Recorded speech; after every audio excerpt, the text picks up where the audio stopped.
This short video is on the uses and form of the third conditional.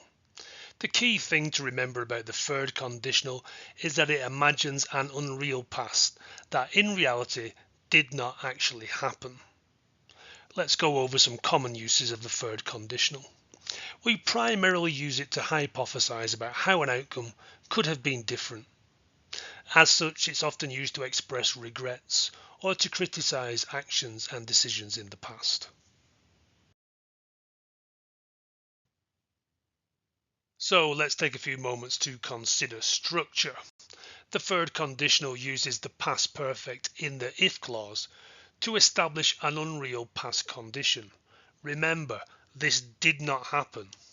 The main clause features would plus have plus past participle and imagines an unreal hypothetical past outcome. Here are some example sentences. If Grandad hadn't got cancer, he would have lived to 100. If the dog hadn't had a collar on, we wouldn't have seen her again. If he hadn't dived so obviously, the ref would have given a penalty. If I hadn't been sick, I'd have been there. If we had known you wanted wine, we'd have stopped off on our way. If the seatbelt hadn't worked, I'd be dead. If you hadn't screwed up, you would still work there. Remember, the key thing is the if clause did not really happen. So, in reality, unfortunately, Grandad did actually get cancer. The dog did actually have a collar on, and the player did actually dive in a very obvious way.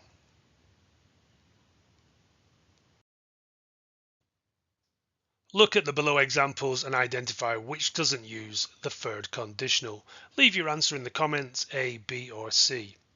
If we hadn't stopped for gas, we would have run out. If I hadn't gone to the conference, I wouldn't have met my wife.